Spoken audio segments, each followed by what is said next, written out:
Good evening, I'm Amna Nawaz. And I'm Jeff Bennett. On the NewsHour tonight, the UK's former Prince Andrew is arrested as part of the widening global fallout related to the late sex offender Jeffrey Epstein.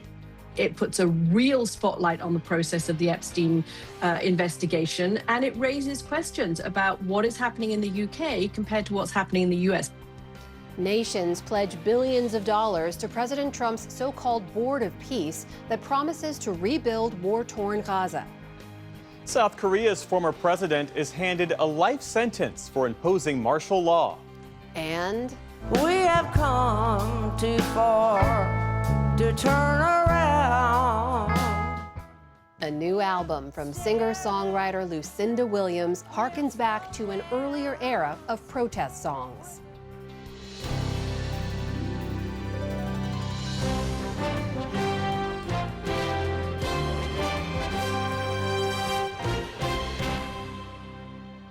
Major funding for the PBS NewsHour has been provided by and friends of the NewsHour, including Robert S. Kaplan and Wendy J. Selden through the Raymond James Charitable Endowment Fund.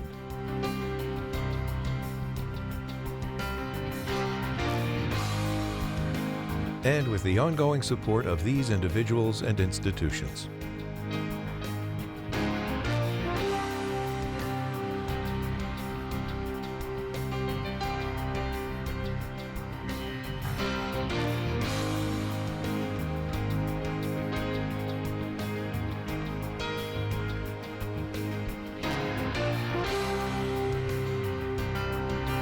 This program was made possible by the contributions to your PBS station from viewers like you. Thank you. Welcome to the NewsHour. There were shockwaves across the UK today after the arrest of the former Prince Andrew on suspicion of misconduct in public office. His arrest reportedly linked to the latest release of the Epstein files. Andrew Mountbatten Windsor, as he's now known, was taken into custody at the Royal Sandringham estate and later released.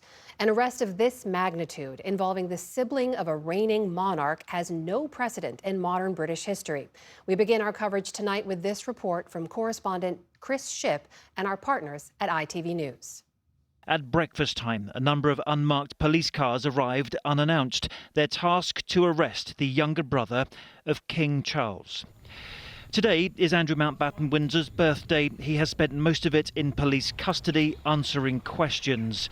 By 10 a.m. this morning, Thames Valley Police confirmed they had made an arrest on suspicion of misconduct in public office.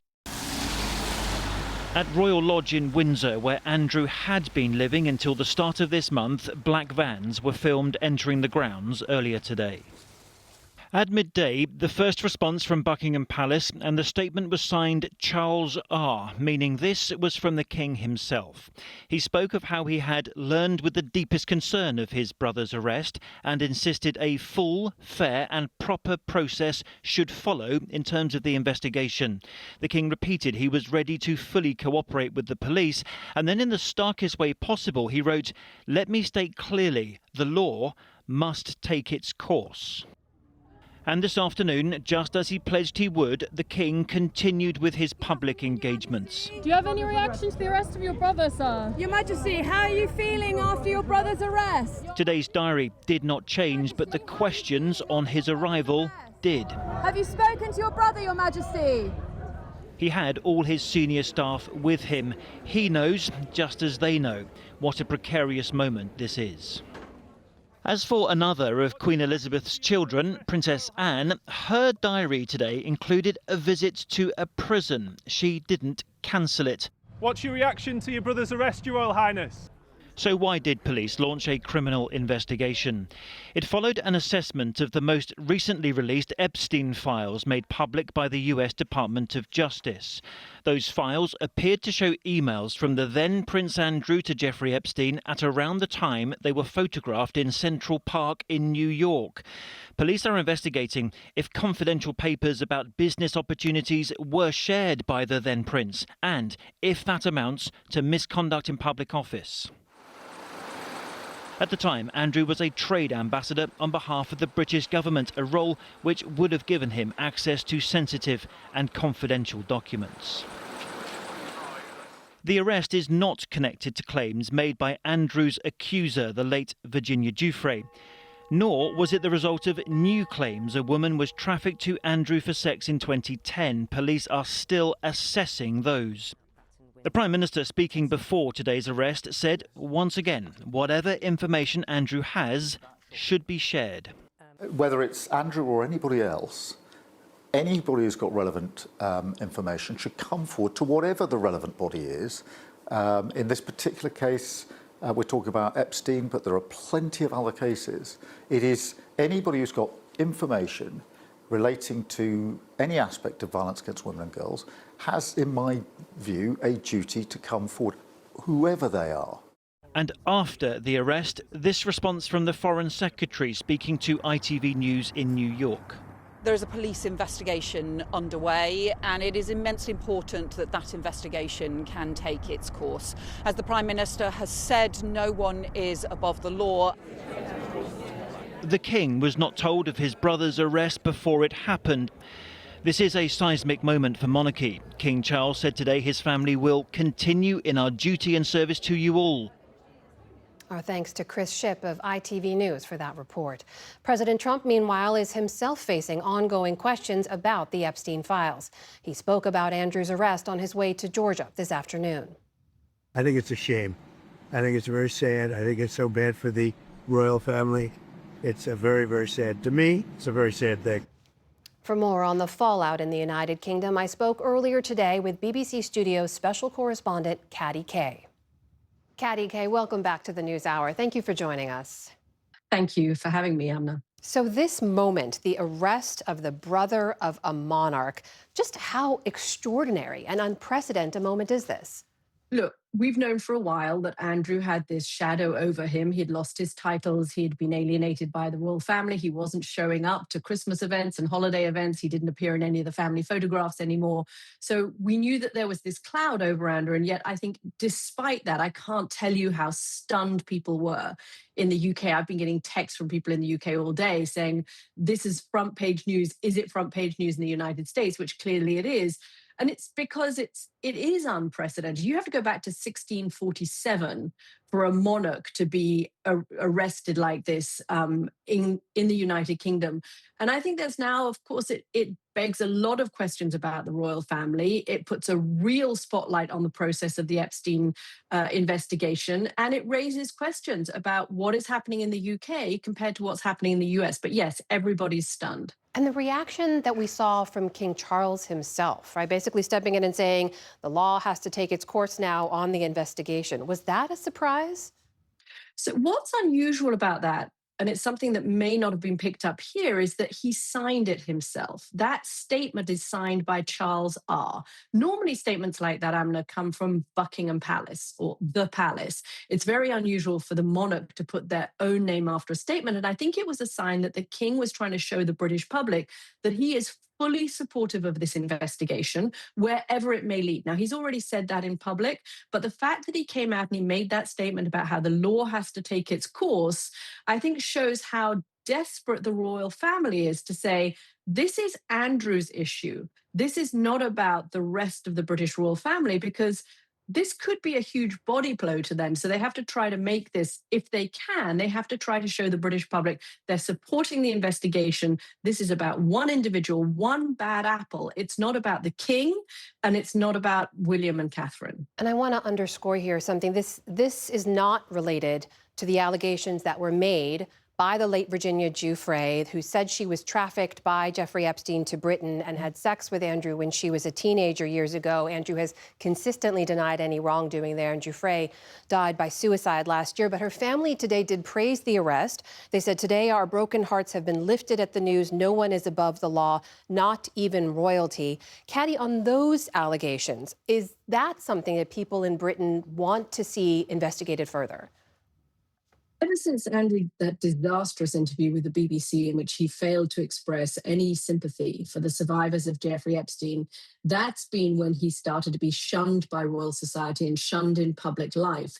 And I think there is a demand for more information about that. Now, the issue for the royal family is, which, as I said, is trying to insulate itself, is that if this goes to trial, there are going to be awkward questions asked to the royal family about the $15 million civil settlement that Andrew paid to Virginia Giuffre. Where did that money come from? Did it come from entirely Andrew? We don't know. It's all of those finances have been so far kind of clouded in secrecy. It just came from the royal purse. Well, did it come from the king? Did it come from only Andrew? Were there other sources of that money? I think that's the kind of information that the British public would like more answers to. And clearly the American Congress wants answers to as well. Another thing we've been reporting on here is sort of the disparity of consequences and accountability we've seen with the Jeffrey Epstein files being released in some form, investigations and resignations at very high levels across Europe, not so much here in the U.S. Is that resonating in the U.K.? What we've had in the US is more private sector resignations and stepping back from public light. So you have Bill Gates not attending an AI summit, speaking at an AI summit in India, for example. But then you don't get the investigations, you don't get all of the information. People just step down from something, they pull back from public life, they resign from a high-profile business career, but it's not the same as it being investigated. And I think that's what the disparity is, that you have actual investigations. If Andrew goes to trial, it will be the Crown Prosecution Service will conduct this. The Crown Prosecution Service will bring this trial into fruition. And it will be the King versus Andrew Mountbatten. And I think that's what is the difference, is that there is a perception in the UK that the law is being applied equally. Andrew Mountbatten Windsor will be sitting in a cell during this time, waiting to find out what he's going to be charged with, and he will be treated like a normal member of the public. There are no favors being granted to him just because he is the brother of the king. And I think that is what people are noticing in the UK and pointing to in the US. Are people being protected? Are certain people not being investigated who should be investigated? And can we trust the reliability of the Justice Department to follow through with the rule of law in the way that the Crown Prosecution Service now seems to be doing, with the full blessing of King Charles, to be honest and frank and do its job in this case? Katty Kay, always great to speak to you, especially at this extraordinary moment in time. Thank you so much. No, thank you.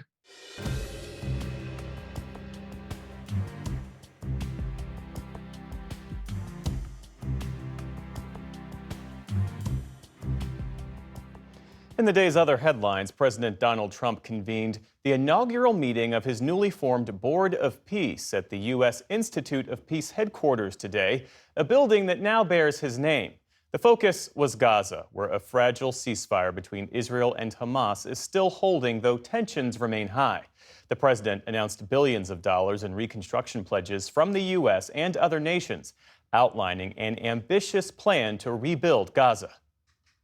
Does everybody like the music? Today in Washington, President Trump's newly formed Board of Peace met for the first time. Today, thanks to unrelenting diplomacy and the commitment of many of the great people in this room, the war in Gaza is over. The president stood flanked by representatives from more than 40 countries, with observers from a dozen more, gathered for what he called one of his most important and consequential missions. What we're doing is very simple: peace. It's called the Board of Peace. An easy word to say, but a hard word to produce: peace. But the reality in Gaza is far from peaceful. Mourners gathered for a funeral for 9 Palestinians killed in Israeli airstrikes this past weekend, in what Israel's military called a response to ceasefire violations by Hamas. Do you believe that there is a Board of Peace? Do you believe that Trump would come defend us? The one who is supplying Israel with weapons, money, with protection, and with an international umbrella. In Washington, the president announced the U.S. would commit $10 billion toward establishing the board. It's unclear whether the president has the authority to spend those funds. Neither he nor the White House detailed where the money would come from or how it would be used. Mr. Trump also said 9 countries pledged a combined $7 billion toward a Gaza relief package. Today's session lasted several hours with dozens of speakers, including Israel's foreign affairs minister. All previous plans for Gaza failed because they never addressed the core issues: terror, hate, incitement, and indoctrination. And the head of the Palestinian Technocratic Committee, who outlined priorities for Gaza, starting with security. We are operating in extremely difficult conditions. Our mandate is simple, President. Step by step, to build the foundation for lasting peace. Key U.S. allies, including the UK, France, and Canada, were not in attendance. The president said he intends to name his son-in-law, Jared Kushner, as the special peace envoy. Kushner, who has extensive and lucrative business ties in the Middle East, defended the board structure. A lot of these people are volunteers. They're doing this not for any personal gain. People are not personally profiting from this. The head of a newly announced international stabilization force said several countries, including Indonesia and Morocco, have pledged troops. With these first steps, we will help bring the security that Gaza needs for our future prosperity and enduring peace. Secretary of State Marco Rubio called the board the only way forward. There is no plan B for Gaza. Plan B is going back to war. No one here wants that. In Gaza, peace feels remote. Tents now cover swaths of devastated land. Children play with makeshift lanterns made from empty soda cans. And long lines for food remain a daily reality. Rain, wind, and cold in the tents. What are people supposed to do? How can the young people live in tents like these? For now, conditions on the ground suggest the Board of Peace faces a formidable test. And hopes for peace are also being tested in the occupied West Bank. The Palestinian Health Ministry says Israeli settlers shot and killed a Palestinian American in a village north of Jerusalem. Mourners held a funeral today for Nasrallah Abu Siam. A witness said settlers tried to attack a farmer and the 19-year-old was killed in the violence that followed. Israel's military says its soldiers had stepped in to disperse a riot. Human rights groups say Abu Siam was the first Palestinian killed by settlers this year. The UN estimates 240 Palestinians were killed in the West Bank in 2025. In Philadelphia, National Park Service workers began restoring a slavery exhibit today at the site of George Washington's former residence. And I want to say thank you. It's our honor. And I want you to know I'm grateful. It's our honor, man. The city's mayor, Sherelle Parker, thanked workers during a visit there this morning. The exhibit tells the story of 9 enslaved people who lived there and has become the focus of a legal battle between the Trump administration and the city. A federal judge ordered the displays be restored earlier this week while a lawsuit plays out. The Trump administration argues that it has the power to decide what stories get told at National Park Service sites. President Trump's White House ballroom proposal has been approved by a panel whose members were handpicked by the president himself. The U.S. Commission of Fine Arts said the massive ballroom will increase hosting capacity for state dinners and other large events, which have traditionally been held in outdoor tents. Another body, the National Capital Planning Commission, will pick up the matter next month. In October, crews hastily demolished the entire east wing to make way for the ballroom. A federal court case seeking to halt construction is still pending. Also today, workers installed a large banner featuring the president's face at the Justice Department in Washington, D.C. The DOJ has a tradition of independence, and its presence highlights Mr. Trump's growing influence over the department. Separately, the military says Air Force One is getting a new look. Red, white, blue, and gold is seen in this artist's rendering. Mr. Trump has been pushing to replace the lighter blue Kennedy-era color scheme since his first term. The nation's trade deficit posted a small decline last year, even as President Trump's tariffs upended the global flow of goods and services. The gap between what the U.S. sells overseas and what it buys narrowed to just over $901 billion. That's down slightly from the year before, but is still the third highest on record. And when it comes to physical goods, that is, taking out services, the deficit actually hit a record of around $1.2 trillion. That's despite President Trump's tariffs. It all comes as the U.S. Supreme Court is due to rule on the legality of those tariffs as soon as tomorrow. Human rights experts at the UN say the Rapid Support Forces in Sudan carried out a campaign of destruction last year that bears hallmarks of genocide. We reached the point of genocide now. Enough is enough. An independent fact-finding mission found that the paramilitary group carried out mass killings and other atrocities in the city of El Fasher last October. The report cites sexual violence and public statements calling for the elimination of non-Arab communities there. At the UN Security Council today, diplomats called on nations to exert maximum pressure to prevent any further bloodshed. This is not just a humanitarian crisis, it is a regional security crisis and a migration crisis too. This affects all of us. And that is why we need action, and we need the United Nations to be a force for countries to come together from across the world to demand peace. Violence has raged in Sudan since 2023 when tensions between its military and paramilitary leaders boiled over. The UN estimates that at least 40,000 people have died, but aid groups say the real figure is much higher. On Wall Street today, stocks ended lower as worries about a conflict with Iran weighed on the markets. The Dow Jones Industrial Average fell nearly 270 points. The Nasdaq slipped about 70 points on the day. The S&P 500 saw its first loss in 4 days. And at the Winter Olympics today, there was a dash of disappointment, but plenty of triumph for Team USA. If you want to avoid some spoilers, this is your warning.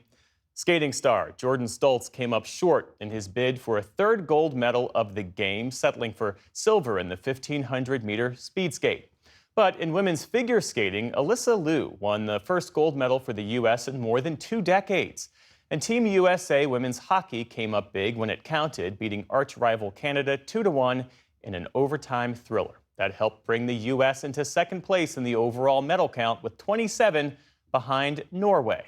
Today was also the Olympic debut for ski mountaineering, or Skimo for short. It involves athletes climbing up the mountain first before skiing down. Switzerland and Spain took home gold in the women's and men's events, respectively. Still to come on the NewsHour, President Trump tries to tamp down concerns about affordability. Republican Congressman Ryan McKenzie discusses the partial government shutdown and other divisions in Congress. And prediction market platforms see massive growth and mounting scrutiny. This is the PBS NewsHour from the David M. Rubenstein Studio at WETA in Washington, headquarters of PBS News.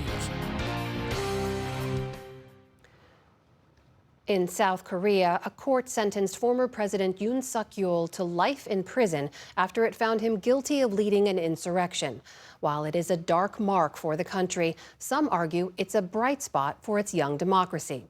Nick Schifrin details how a few short, tumultuous hours challenged South Korea.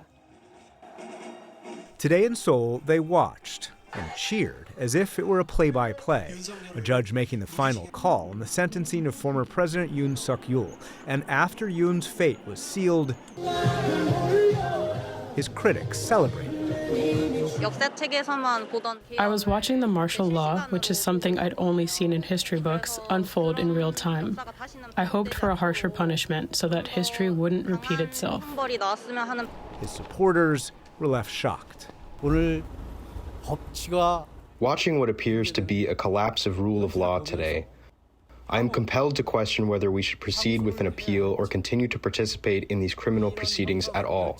It was December 2024 when President Yoon declared martial law. His middle-of-the-night announcement sent members of the military to Parliament. Protesters protected the building and their democracy. Inside, the only thing that stopped soldiers from Parliament floor, furniture deployed by opposition staffers. That bought time until a unanimous vote lifted martial law. From start to finish, it was only 6 hours, but it was and has been a test of South Korean democracy. To me, the most remarkable story is the resilience and the sustainability of South Korean democracy in the face of unprecedented challenges. Frank Januzzi is the president of the Mansfield Foundation, which works on U.S. relations with Asia. He calls Yoon's the most momentous domestic trial in more than 30 years in a country that has a history of presidents who've been impeached, jailed, or overthrown. Over the last 14 months, South Korea has emerged from this process with due process sustained, rule of law sustained. Democracy itself was in the docket in this trial. And the South Korean people affirmed the value of that democracy, the resilience of that democracy, without personalizing the crime. The outcome from Yoon could have been much worse. The prosecution asked for the death penalty. And it wasn't only Yoon. 5 other former officials were also convicted, including the former defense minister, who will spend the next 30 years in prison. Current President Lee Jae-myung, Yoon's longtime rival, has refrained from politicizing the trial, says Januzzi.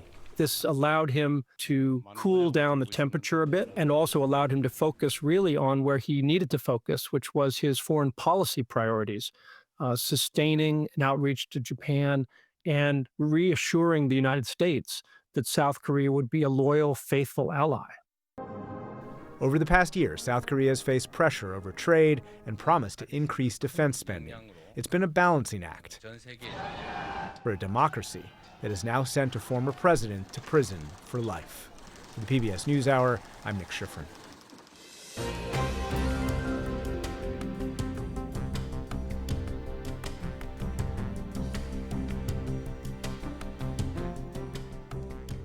President Trump is in Rome, Georgia today, talking about affordability and the economy, a theme he's expected to spotlight again in next week's State of the Union address.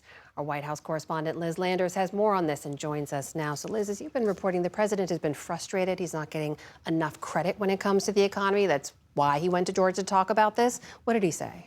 Well, today he was focused on affordability, the economy. This was also a political visit for him. This is a congressional district that's going to have a special election soon, so kind of several birds with one stone here. He was touting the stock market. He was touting some signature legislation that has also passed recently. The great big beautiful bill is basically a tax cut bill. And you know, when you hear the fake Democrats talking about it like, oh, the great big beautiful bill, you know, they try and mock it. We put 4 years worth of goodies into that bill, and everybody said it couldn't be done. The president visited a restaurant there, and then he gave that speech at a steel mill in Georgia. This was his first domestic trip on this issue, talking about affordability in the economy, since he went to Iowa a few weeks ago. But Amna, there was some mixed messaging here today. He goes off on tangents when he gives these speeches sometimes, was talking about the operation in Venezuela a few weeks ago at the beginning of the year, also talking about a number of grievances on issues where he doesn't think he's getting credit on. So he still has trouble sometimes sticking directly to the messaging. Well, your reporting has also shown that his chief of staff, Susie Wiles, held a sort of unusual closed-door strategy session this week to talk about messaging for the midterms. What do we know about that? Yeah, a source who participated in the meeting talked to me about this and said that this was an effort to get Republicans, both inside the administration and outside allies, on the same message and talking about the same priorities. This person said that affordability is the #1 issue right now for the White House going into the midterm election. Susie Wiles, the chief of staff, talked about this. So did James Blair, who is the deputy chief of staff, and then pollster Tony Fabrizio, who's worked with the president for a while. They were among the speakers.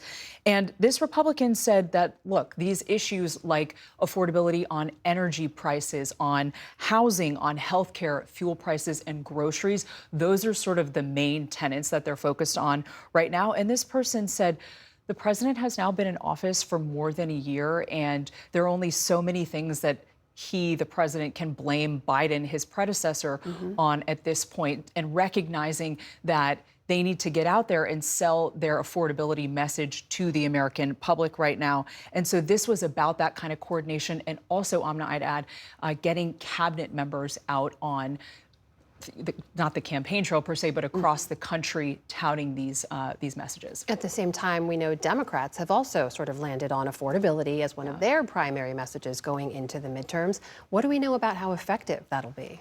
It probably will be effective based on polling. Look, the White House actually doesn't have bad economic numbers to be touting. The jobs report that came out for January was better than anticipated.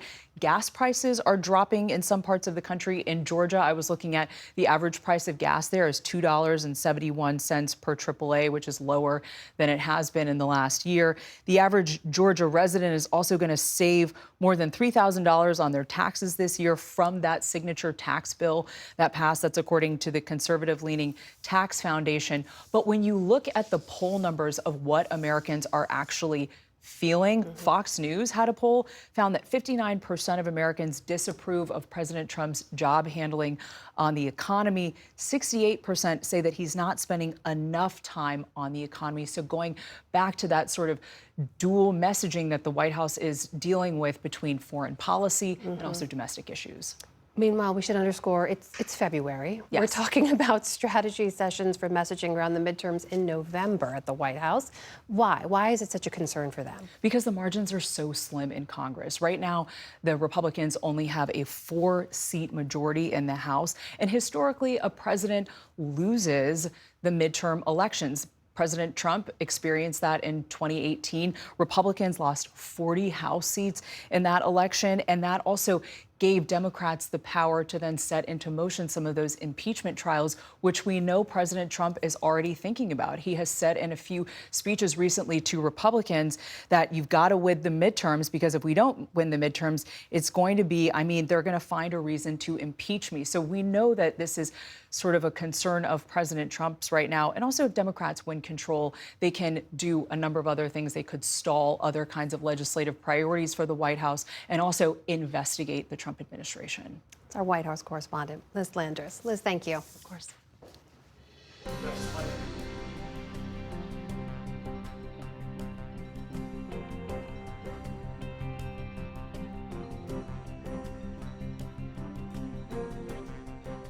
The partial government shutdown that has stalled funding for the Department of Homeland Security has entered day 6 with no signs of compromise between Congress and the White House.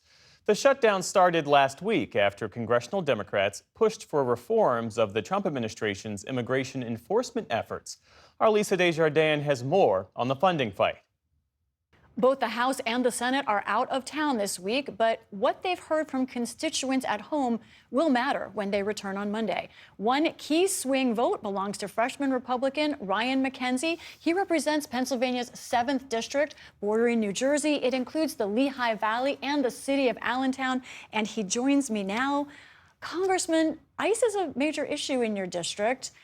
I know that at least one county has said they will not cooperate with ICE. There's a detention center coming in the county next door outside of your district.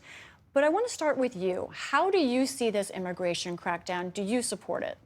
Well, after 4 years of an open border during the Biden administration, we were seeing and feeling the impacts of that illegal immigration flow right here in our local community. If you go on DHS's website, you can see some of the violent offenders that have been arrested in our cities. Very heinous individuals that should have been taken off the street. And when we do have those people that are detained, we want ICE to be able to appropriately pick them up. As you mentioned, Northampton County, unfortunately, has a sanctuary policy basically in place that does not allow them to release those individuals directly into ICE custody. That leaves our community vulnerable and less safe than it should be. And so I really push back on those policies strongly. And I think we do need to make sure that we are appropriately taking people off the street who shouldn't be here and are committing these violent crimes. At the same time, we are open, and I'm certainly open to reforms and the way that we can actually improve these operations at the federal government level. It's something that I think in every case, whenever you see instances like we saw in Minneapolis, which are very unfortunate, tragic situations involving American citizens, we do want to look at what are the possible reforms, the way that we can improve the way that everything is being conducted in law enforcement. And so I've been open to those discussions and a part of them as a member of the Homeland Security Committee recently, where I directly asked Director Lyons about what we should be doing to improve operations around and involving U.S. citizens. Okay, let's talk about those key reforms, because that's under discussion right now. That's why DHS essentially has no funding, what Democrats are hoping for. So they're saying they want a list of 10, but I want to ask you about some of the key ones. Tell me if you support or oppose any of these ideas: banning face masks, requiring identification for ICE officers, and whether there should be some kind of increased warrant requirement for entering homes. Where are you on those ideas? Well, I think we do also have to balance the way that the Democrats are approaching this. They've been very public about it. People like Senator Chris Murphy have said that they want to handcuff ICE, and they actually want to limit the way that they can conduct operations. That is not something that we want to do. We want to make sure that they can fully enforce federal law, taking those violent criminals off the streets. Now, at the same time, when you're talking about ways that we can identify our agents appropriately, there should be identification identification on these individuals. Maybe it's not a name, maybe it's a badge number, but some way that if an officer is involved in an instance, an officer-related shooting or something else, that they could be identified if they do have a mask on. And so the controversy around masks, I think, is one that we do want these individuals to be able to show their face. At the same time, this is not a choice that they made lightly. They didn't do it because they wanted to cover their faces, but it's because they really needed to. I mean, we've seen instances where these individuals have been doxxed, their families have been harassed. So if you're going to take a masking element away from these individuals, which I would be open to having a discussion on that front, we should also make sure that we have proper enforcement around the harassment and doxing of these federal law enforcement agents. So there is an appropriate balance that I think could be struck there. And the Senate and the White House are really taking the lead on these negotiations. And so we would like to see some reforms, a reasonable reform package that can get bipartisan support coming back to us in the House. At the same time, the top issue, I don't have to tell you, for Americans remains the economy, and that includes prices.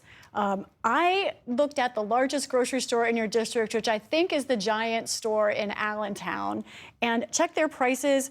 A Honeycrisp apple, now, given you that's a more luxurious apple, I suppose, even on sale, that's 12% higher the cost today than it was a year ago, national average. Chicken breast, I'm a mom, I use chicken breast all the time. That price is up 9% at your local grocery store from last year. President Trump promised that grocery prices would come down. How do you respond to those who look at you and say Republicans have failed? Yeah, I think the economy is still a top issue for individuals right here in our local community, and it's everything from food and fuel, housing and healthcare. All of those different elements are things that we are working on. When it comes to grocery prices in particular, it is a challenge. There is no doubt to make sure that we provide the relief for individuals in those necessary staples that you're talking about. And so one of the things that we can provide relief on the flip side, not just in the cost category, but the income side, is to provide significant tax relief for every single American. By increasing the standard deduction, we're providing that. And then in certain categories, it's an expansion of no tax on tips or overtime, an increased deduction for seniors. So in all of those ways, people are going to be seeing and feeling more money back in their pockets this tax season. And that is a very helpful thing when you're trying to make ends meet in your family budget. Congressman Ryan McKenzie, thank you so much for joining us. Thank you.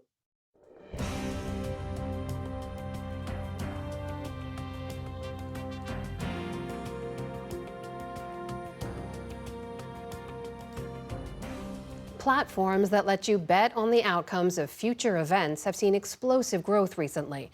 Our economics correspondent Paul Salman explains how so-called prediction markets work and why they're so popular and controversial. These days, you can pretty much bet anywhere, anytime, on anything, like a word Trevor Noah will say on camera. Potato. If you had me saying potato on Polymarket, you just made a ton of money. That was a joke. No payoff for potato. But people were betting on what words would be said at the Grammys, not unlike betting on the weather. According to the prediction markets, at least the chance that New York City gets over 6 inches of snow, we're talking 51% chance. And get this, if Cardi B would perform in Bad Bunny's Super Bowl halftime extravaganza, as to whether this was a performance was hotly disputed by bettors yes and no. Now, prediction markets are hardly new. Prediction markets have been around since the 16th century, much more recently, since around 1988, with the Iowa electronic markets. We had big political prediction markets running literally on the curb of Wall Street about elections back in the late 1800s. That was then, but this is now. Today's prediction markets are a completely different game. One can essentially take positions across a host of different questions, including but definitely not limited to politics. Sports is by far the major category that is currently looked at, but certainly things like Oscars, who's going to be next Federal Reserve Chair. So it's really tapping into this appetite to grab people's attention, to do so in a way that is heavily influenced by social media. So that has really resulted in a mass appeal in a way that prediction markets just didn't have before. Wagering has skyrocketed on two dominant platforms, Polymarket, which takes its bets in cryptocurrency, and Kalshi, In the week leading up to the Super Bowl, trading volume on the two platforms was almost $5 billion. How does it work? To wager, users buy a yes or a no event contract. It's really a bet on whether something is going to happen or not happen. And just like stock markets, you have two sides to a transaction. There's one side betting yes, one side betting no. Economist Rajiv Sethi has an example. Who's going to get control of the House of Representatives during the midterms? To bet on, say, the Democratic Party taking control, the price on Polymarket is about 82 cents. So what that means is that somebody bought the yes side of that contract for 82 cents and somebody bought the no side of that contract for 18 cents. If the Democrats do retake the House during the midterms, the yes side gets the dollar, otherwise the no side. Now, to market aficionados, there's value in seeing what bettors do. It's often called the wisdom of crowds. They actually put their money where their mouth is, and that means that the bets that are taken on these prediction markets tend to have some pretty informative content. What this does is it makes the information embedded that's already being traded transparent so that we can all use it. When I see that there's a 22% chance of J.D. Vance becoming the next president, that's actually really useful information. I can start to plan for what sorts of regulations my business might expect and things like that. In the run-up to the 2024 presidential election, polls showed Kamala Harris and Donald Trump tied, but the markets didn't. Prediction markets, Polymarket in particular, was pointing towards a very different outcome than what the pollsters were suggesting. The day before the election, Polymarket gave candidate Trump a 58% chance of winning. Now, part of the prediction market boom has been relaxed regulation. The Supreme Court okaying sports betting back in 2018. The increased ease of using virtual private networks, VPNs, to skirt restrictions online that allows Americans to use Polymarket despite a U.S. ban that began during the Biden administration. There are many U.S. traders who bet on Polymarket, but they will use VPNs to operate as if they're accessing it from outside the United States. Under the Trump administration, the Commodity Futures Trading Commission allowed Polymarket to open a regulated U.S. version, but it has a wait list to use it. The unregulated version does not. Polymarket is much more like the Wild West. Polymarket itself doesn't know who's trading on the platform because these are crypto wallets, and the real world identities of those folks are not visible even to the exchange in most cases. And hey, that's not the only downside. How about insider trading? One Polymarket user made over $400,000 predicting the removal of Venezuelan President Nicolás Maduro. Someone bet a lot of money 12 hours before Maduro was ousted that Maduro would be ousted. They did that in a way that kind of makes you think that some information may have leaked from the White House or the Department of Defense. Yes, insider trading plagues all markets, but the sheer profusion and anonymity of bettors make the likes of Polymarket especially susceptible. Then there are cases like Brian Armstrong, CEO of crypto firm Coinbase, on an October earnings call. I was a little distracted because I was tracking the prediction market about what Coinbase will say on their next earnings call. And I just want to add here the words Bitcoin, Ethereum, blockchain, staking, and Web3 to make sure we get those in before the end of the call. All words on which there were bets as to whether or not Armstrong would say them, though Armstrong said he was being spontaneous and his firm prohibits betting on prediction markets. Regardless of whether or not he had a stake in the outcome, and I believe that he did not, or at least he stated that he did not, he had the ability to make some people a little bit richer and others a little poorer. And these kinds of markets are troubling for that reason. And then there's the risk of compulsive gambling. Kalshi faces multiple lawsuits that cite its potential to lure young traders into addiction. Gambling is just like many other drugs. It's highly addictive. And if you've ever had a friend who has become a compulsive gambler, and I have, they will bet money they don't have. They will destroy their family's well-being.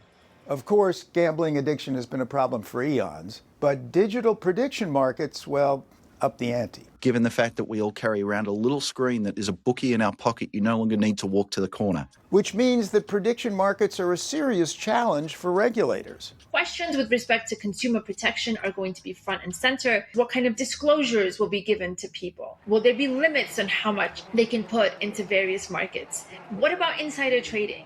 And in the end, it matters to bettors and the markets alike. If you want to have a healthy market, you need to have healthy people who are participating in that market, that don't feel like that market is taking advantage of them, but giving them real opportunities to learn, to participate, to grow in ways that don't result in them losing their skin. That would be nice. But in today's deregulatory environment, would you bet on it? For the PBS NewsHour, Paul Salman.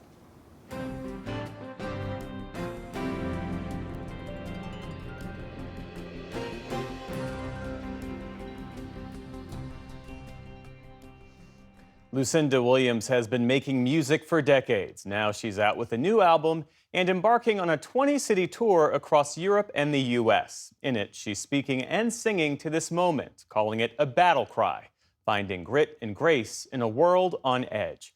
Our senior arts correspondent recently sat down with her for our Art in Action series, exploring the intersection of art and democracy as part of our Canvas coverage. Everybody knows the world's gone. 5 years ago, Lucinda Williams suffered a stroke. She had to learn to walk again and no longer plays her guitar. But here she is, writing songs, a new album out, and still performing. How does she do it? Maybe a little stubbornness, a little stubbornness never hurt anybody. Williams has long been known as a musical storyteller, beloved by passionate fans who followed her for decades, and by other leading singer-songwriters for her way with words. And the story she's telling now is the title of her new album, World's Gone Wrong. They can see what's going down. Empty houses all over town. It's kind of a commentary on things that have been going on and just how it makes people feel, and it helped me to write about it. That's why I write songs. Being put out on the street. Maybe I'm old-fashioned, but I feel like the artist's role is to speak about what's going on.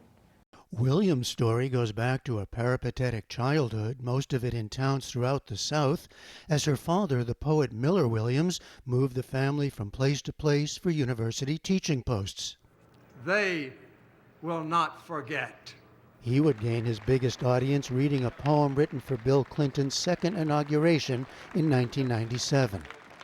Now 73, Lucinda recalls having her 12-year-old mind blown in 1965, when her father's friend brought over a new album by Bob Dylan, Highway 61 Revisited. I started reading about him and listening to other singer-songwriters from that era, like Joan Baez and Judy Collins. They were all writing these songs about social injustice and anti-war, and I loved those songs, and they spoke to me. And did you say at some point, I want to do that? Yes, yeah? That's what happened. Telephone poles, trees and wires fly on by, car wheels on a gravel road. She would go on to success, including 17 Grammy nominations and 3 wins, with her unusual blend of rock, country, blues, and folk, telling stories of hard living and heartbreak in such critically acclaimed albums as 1998's Car Wheels on a Gravel Road. Her song Passionate Kisses, which she recorded in 1989, was covered and made famous by Mary Chapin Carpenter 3 years later. Williams built and kept her faithful following over many years. Now here is Lucinda Williams. But all along the way, she battled a music industry that she felt wanted to put her into a box, a marketable genre. She refused. 'Cause you don't really love me.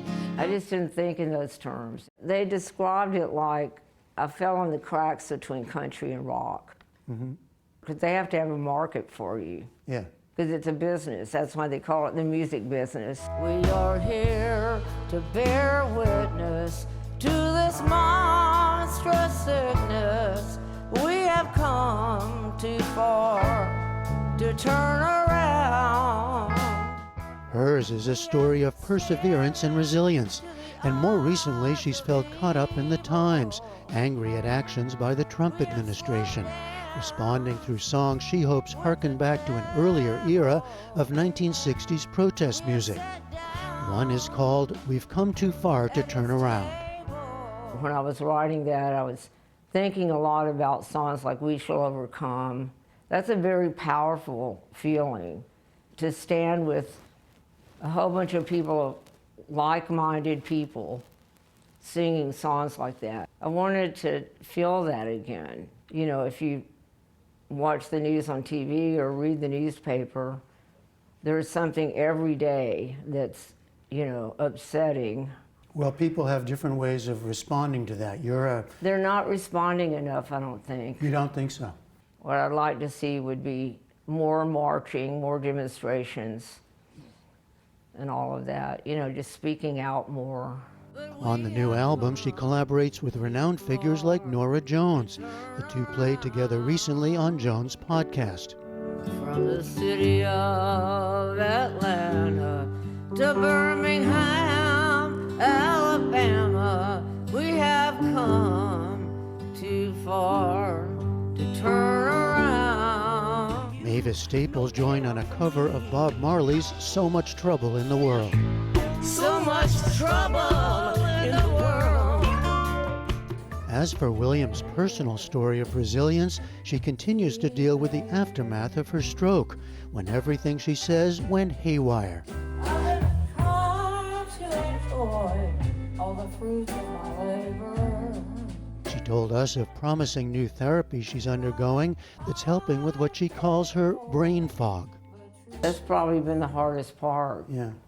Yeah, it's just that kind of confusion and memory loss and all of that. You know, I just tried really hard to focus and pay attention. And, you know, I'm fine when I go on stage and I know what I'm supposed to do and all of that. So that's a lot to deal with. Yeah. See, I told you I was stubborn, though. You took my joy. I want it back. I'm on. Lucinda Williams continues her tour in Europe and later back in the U.S., playing to old and new fans alike. But I'll find my joy. I'm gonna go For the PBS NewsHour, I'm Jeffrey Brown in New York. to Slidell and look for my joy. Maybe it's Slidell, I'll find my joy. Maybe it's Slidell, I'll find my joy.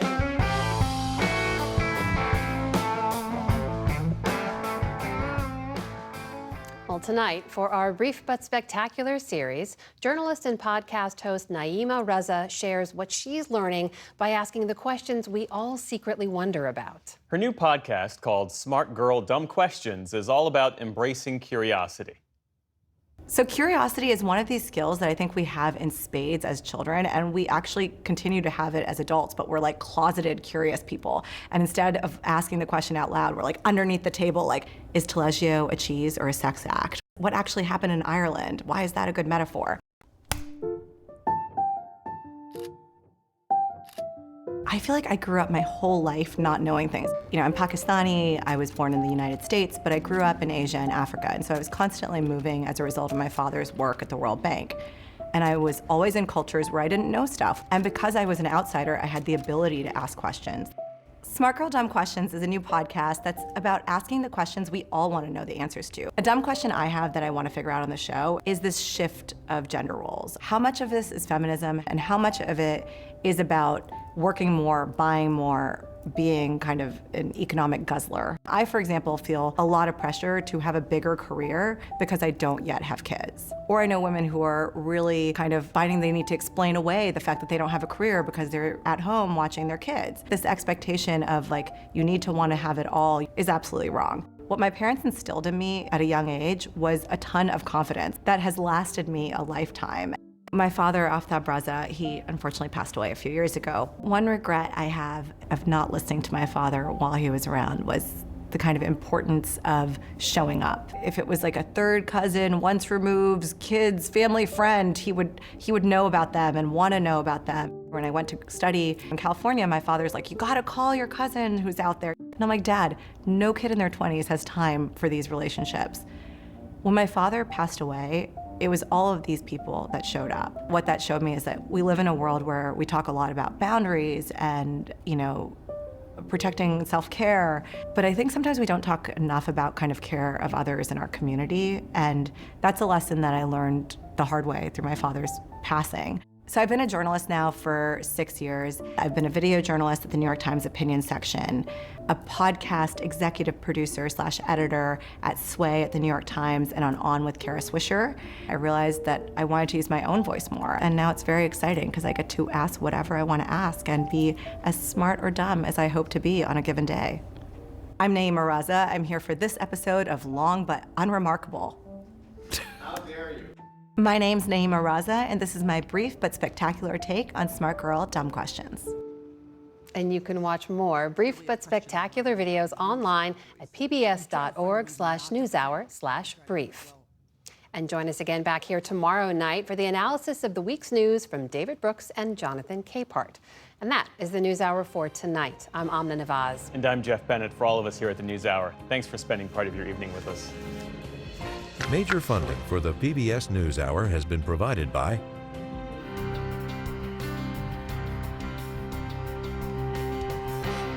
Carnegie Corporation of New York, working to reduce political polarization through philanthropic support for education, democracy, and peace.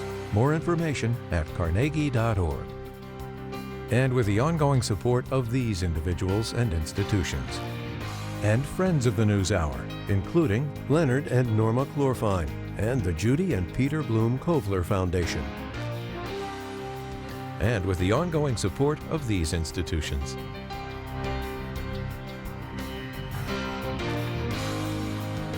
And friends of the NewsHour.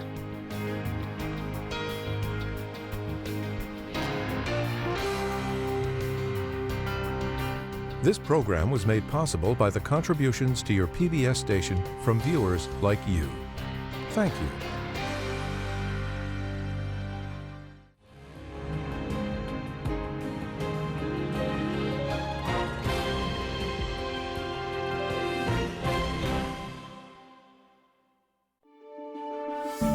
You're watching PBS.